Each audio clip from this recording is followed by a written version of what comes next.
does it come in retro? Here's your look at the brand new McFarlane Toys Superpowers Batmobile, Batman's action vehicle.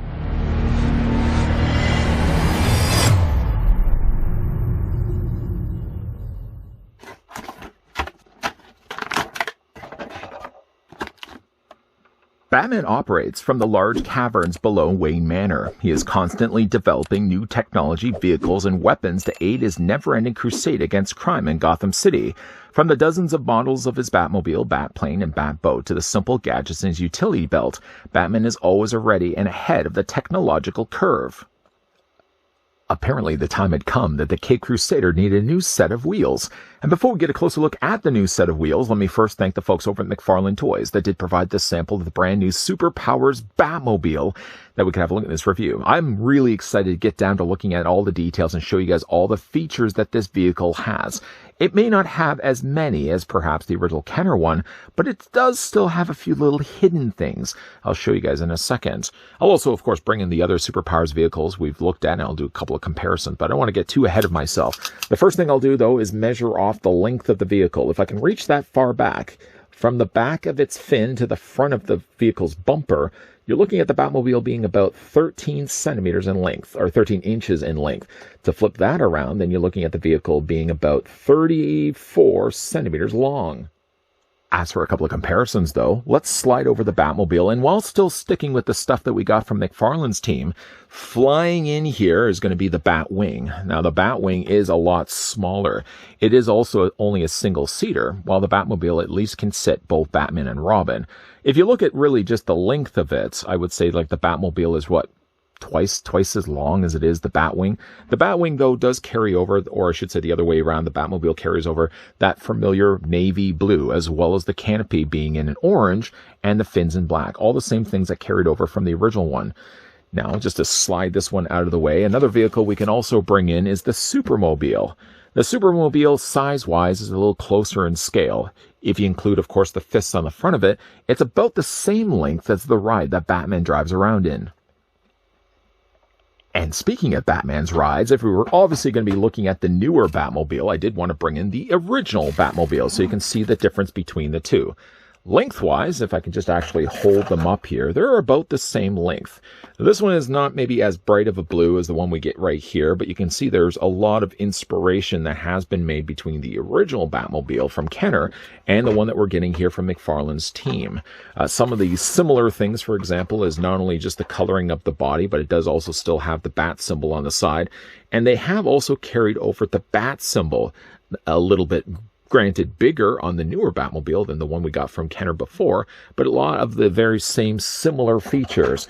Because I love this one so much, and this is one of my prized things in my collection, I did also want to keep this Batmobile. For the most part, it's actually held up pretty good. All the things that still would have worked on this thing when you initially bought this in stores, knock on wood, still works successfully on this Batmobile. And obviously this review isn't going to be about this one. It's going to be about the newer one from McFarlane Toys. But this one has still all the working features. Like, for example, it does have headlights there on the front. I really should get down to looking at a full review of this guy. But the little headlights there on the front, there's a little button here on the front that you pull just around the, well, I guess the dashboard section. You pull this down and it conceals then the headlights. So you simply just push this towards and it lifts up the headlights for the Batmobile. A couple of other features also. There's in between the seats, there's a little button here on the back that when then pressed, pops out. If I can actually get this to press down there. Pops out. I don't think I actually have. There we go.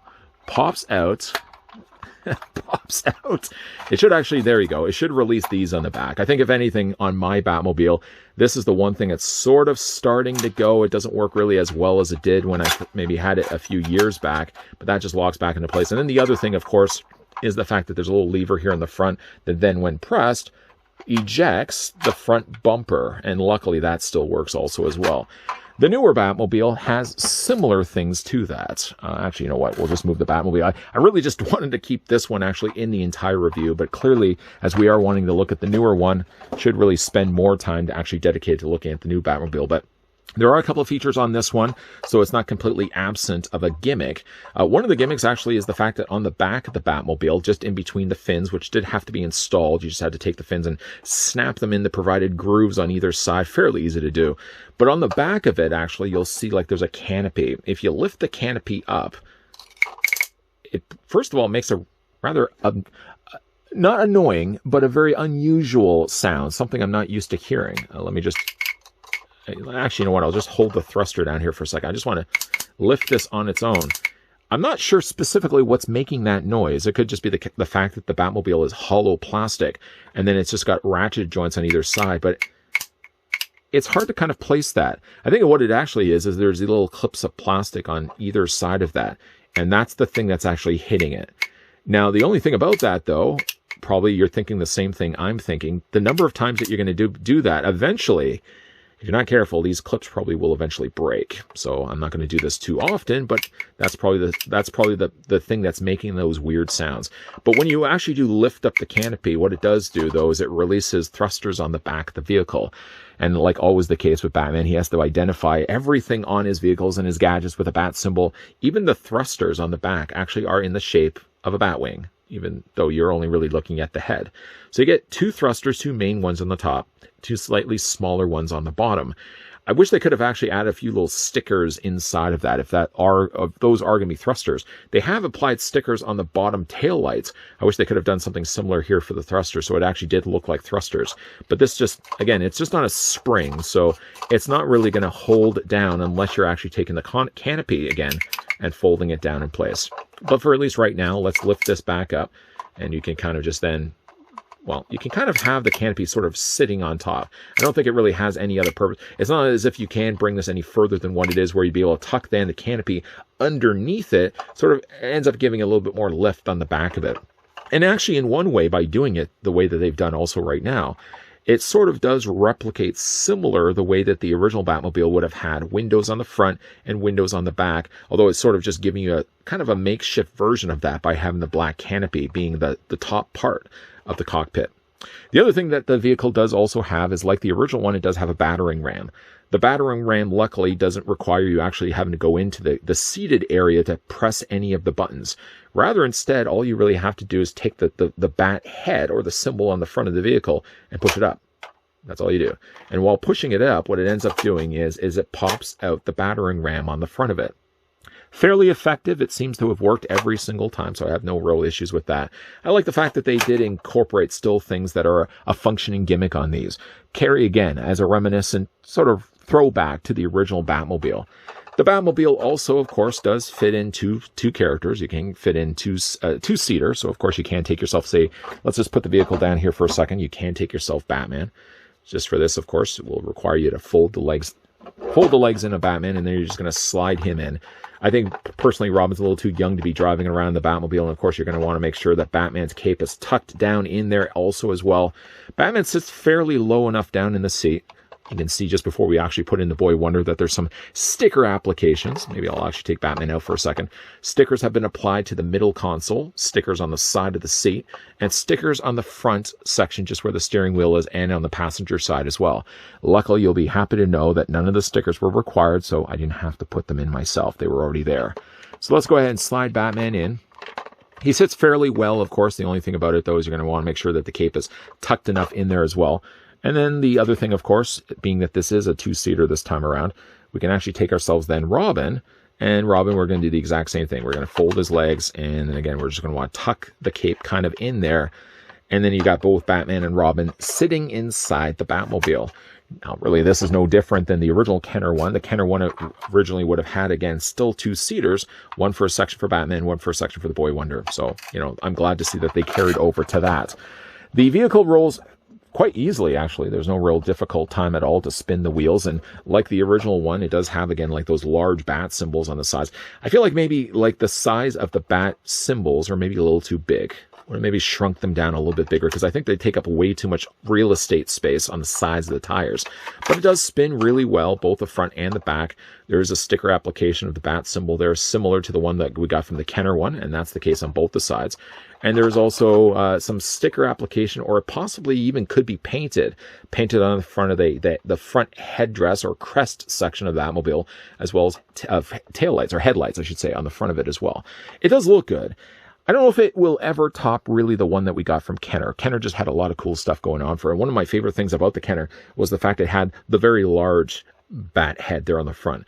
Now, obviously, to incorporate the gimmick of pressing this in order to operate this, that's probably one of the reasons why they made it small like this. I would have personally preferred if they had made it a lot larger, so it would have really occupied a lot more of the hood space than what we actually get right here. But, you know, I do really like the colors. The colors are very familiar in the blue. You've, of course, got the more tanned color front section canopy, or the windscreen, of course, that will cover over. Batman, the way sort of he's sitting right now, is not going to be protecting much of anything. You may want to even just have him a little bit more seated inside the seats of the Batmobile. But yeah, overall, it's a really neat looking update to what we got initially from Kenner. It will honestly never really replace the one that we got from Kenner. Kenner, literally, for me, was like one of those... I had to pick up those, what do you call it? The Holy Grails. It was a Holy Grail for me. And now finally having that Batmobile, this original one, it's never going to be replaced by anything that comes out afterwards. But I got to say, like, you know, this one does things pretty close. It has at least some of the functioning features, maybe not as many. This one has 2, this one has 3, but it has still the familiar colors of the blue. It has still sort of that orange tinted windscreen that this doubled up, of course, by 4. But I really do like the look of this one. It won't be maybe as good as, for me, the Kenner one that we did get, but I really like the updated take on what we got with the newer Batmobile. Of course, it does also quite work well. Let's just move this one out of the way. That if you haven't had the chance, for example, of collecting the Kenner stuff, and if you're only solely just collecting the stuff we got from McFarlane Toys, also as well, it does look quite good with the earlier looked at Batwing as well. Taking that initial core design of what we got before with the Kenner Batmobile, I think we've got ourselves a really nice modernized version of that same style of Batmobile. The thing I really like about this one is it does carry over still those familiar colors of the blue, that sort of orangey tan windscreen, and it incorporates the silver tire hubcaps. I think, though, the symbols on the hubcaps are maybe a little too big. I would have made them a little bit smaller than what they were. And yeah, maybe ideally I would have preferred if the bat head on the front of the Batmobile was larger than what it was. But in order to incorporate a gimmick, which this one does have still successfully 2 of them, a thruster on the back that can be revealed by lifting up the canopy. And then on the front, pressing down that same bat head does extend out the battering ram. There's probably the reasonings why that had to be small like that instead of being like the original Batmobile one that takes up the entire hood. As a next evolutionary step up from the original Kenner one, I think this is, again, a nice looking Batmobile, and I'm glad to see that this one also, like the original one, seats not just one figure, but 2. Obviously, if you're going to be going out battling crime, Robin would hate to have to drive along Batman. Batman never really waits for Robin anyways. Him on his cycle, Batman in his Batmobile, Batman's going to be flooring it ahead of Robin. Poor Robin's going to be left behind. Not this time around, because at least the Boy Wonder, like the original Kenner one, can ride alongside the Cape Crusader. What do you guys think of the Batmobile? Let me know down below in the comments section. And do you think that this is a nice update to the original one that we got from Kenner before? Big thank you once again to the folks over at McFarlane Toys that did provide the sample of the brand new Superpowers Batmobile, which I think goes for around $30, based at least on from the site listings that I've been looking at. Most of the places seem to be advertising this as $29.99. So again, I think that's a pretty good price considering it is a 2-seater and it has the features and the gimmicks that it possesses. Let me know down below in the comments section, could you see yourselves wanting to pick this one up and adding it to your Superpowers collection? And as a whole, what do you guys have been thinking about the Superpowers? Have you been collecting a line like I've been collecting the line? Or is this not one of those things, a subcategory line that McFarlane is putting out, that you're really all that interested in? What do you guys think of the Superpowers? Let me know down below in the comments section. Also, as well, if you guys enjoyed this video, why not hit it with a like? If you guys are loving the content you guys are seeing, certainly do want to stick around for more. Even though we have already looked at the Batmobile, we will also, though, in an upcoming review, be looking at Wonder Woman's Invisible Jet. Looking forward to that one also as well. The key to making sure that you're not missing out on anything happening on this channel is, first of all, hit that subscribe button down below. The thing you can also do to ensure that you're getting those reminders on a regular basis is by turning on the bell notification. It really doesn't make any sense that you should really, for all intents and purposes, hit only the subscribe button and that be enough. But with YouTube having a 2-step process to ensure that you're getting all those reminders and that you're not missing out on anything, hit the subscribe button down below and also turn on the bell notification. Of course, as always, guys, thanks for watching. See you guys next time.